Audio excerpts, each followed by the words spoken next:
नमस्कार दोस्तों उत्तराखंड सरकार को अपना एक बड़ा फैसला बदलना पड़ा है। अपने फैसले पर सरकार को विरोध का सामना करना पड़ रहा था और इसीलिए सरकार ने अब अपना फैसला पलट दिया। वास्तव में उत्तराखंड सरकार ने राज्य के स्कूलों में शिक्षा व्यवस्था को बेहतर करने के लिए जो प्रधानाचार्य यानी प्रिंसिपल्स के पदों पर सीधी भर्ती की तैयारी कर ली थी। तमाम शिक्षक संघों के विरोध के बावजूद सरकार लगातार आगे बढ़ रही थी और 29 सितंबर को 692 पदों पर सीधी भर्ती उत्तराखंड लोक सेवा आयोग के जरिए की जानी थी। दोस्तों, आगे बढ़ने से पहले मैं चाहूँगा कि आप लोग चैनल को सब्सक्राइब कर लें और वीडियो को लाइक और ज़्यादा से ज़्यादा शेयर करें। साथ ही कमेंट करके अपनी राय हमें अवश्य बताएं। और अगर आप हमारा सहयोग भी करना चाहते हैं तो नीचे दिए गए नंबर या फिर QR कोड के माध्यम से आप हमारा सहयोग भी अवश्य करें। दोस्तों, राजकीय शिक्षक संघ जो शिक्षकों का सबसे बड़ा संघ है, वो राज्य सरकार के इस फैसले के विरोध में खड़ा था। राज्य सरकार से उसकी लगातार बातचीत हो रही थी और वह अपना विरोध लगातार जता रहा था और सरकार इस पर बहुत गंभीरता के साथ ध्यान नहीं दे रही थी। सरकार का तर्क यह था कि स्कूलों में बेहतर प्रशासनिक व्यवस्था बनाए जाने की जरूरत है और इसके लिए सीधी भर्ती की आवश्यकता है। जितने भी प्रधानाचार्यों के पद हैं उसमें से 50% प्रमोशन के जरिए, यानी कि जो लेक्चरर्स काम कर रहे हैं, स्कूलों में पढ़ा रहे हैं, स्कूलों में उनको 50% प्रमोशन के जरिए भरा जाएगा और 50% की भर्ती उत्तराखंड लोक सेवा आयोग के जरिए की जानी थी।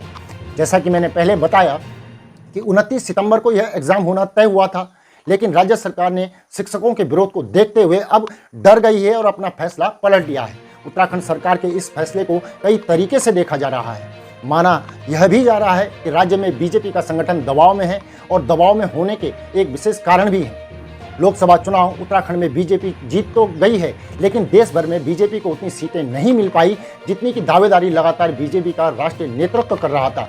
और उत्तराखंड में बीजेपी भले ही 5 सीटें जीत गई है, लेकिन जिस मार्जिन से 2019 में बीजेपी चुनाव जीती थी, उतना मार्जिन 2024 के लोकसभा चुनाव में बीजेपी को नहीं मिला, उतनी बढ़त नहीं मिली। और इसके अलावा उसके बाद 2 उपचुनाव भी उत्तराखंड में हुए जहां पर बीजेपी चुनाव हार गई।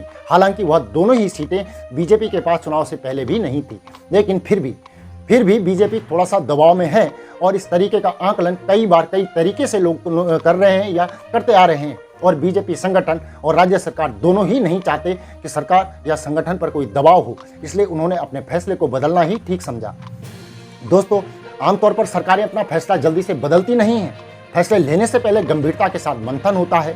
डॉक्टर धन सिंह रावत जो शिक्षा विभाग की कमान संभाले हुए हैं, लंबे समय से वह लगातार आगे बढ़ रहे हैं अपने फैसलों पर, चाहे वह शिक्षकों की भर्ती है, चाहे वह शिक्षा व्यवस्था में दूसरे नए प्रयोग करने की बात हो।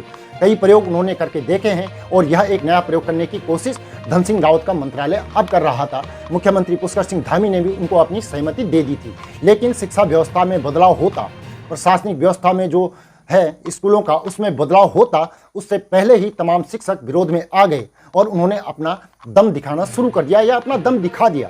राज्य सरकार थोड़ा सा दबाव में आ गई और अब जो शिक्षा सचिव हैं रविनाथ रमन, उन्होंने उत्तराखंड लोक सेवा आयोग के सचिव को एक चिट्ठी लिखी है जिसमें उन्होंने इस परीक्षा को स्थगित करने के लिए कहा है। यानी कि 29 सितंबर को जो परीक्षा उत्तराखंड लोक सेवा आयोग के जरिए प्रधानाचार्यों के पदों पर भर्ती के लिए होनी थी, वह परीक्षा अब नहीं होगी। शिक्षक संघ तो इस फैसले से बेहद खुश है, लेकिन निराशा उन लोगों में होगी, उन शिक्षकों में हो सकती है या उन युवाओं में हो सकती है जो इन पदों पर सीधी भर्ती के लिए लंबे समय से अपनी तैयारियां कर रहे थे। वैसे मामला नैनीताल हाईकोर्ट में भी पहुंच गया था और राज्य सरकार को यह भी डर था कि एक तरफ शिक्षकों का विरोध या सीधा ये कह लीजिए कि वोट बैंक प्रभावित हो सकता है और दूसरी तरफ जो समस्या है वो नैनीताल हाईकोर्ट अगर कोई और फैसला सुना देता है तो उससे भी राज्य सरकार की किरकिरी हो सकती थी। इसीलिए इस फैसले को बदलना ही ठीक समझा गया, यानी सरकार अपने फैसले से पलट गई।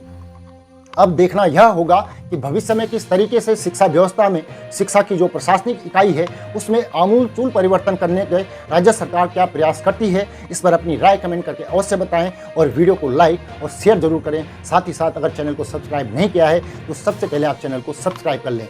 पुनः मुलाकात होगी। सुनने के लिए आभार, धन्यवाद।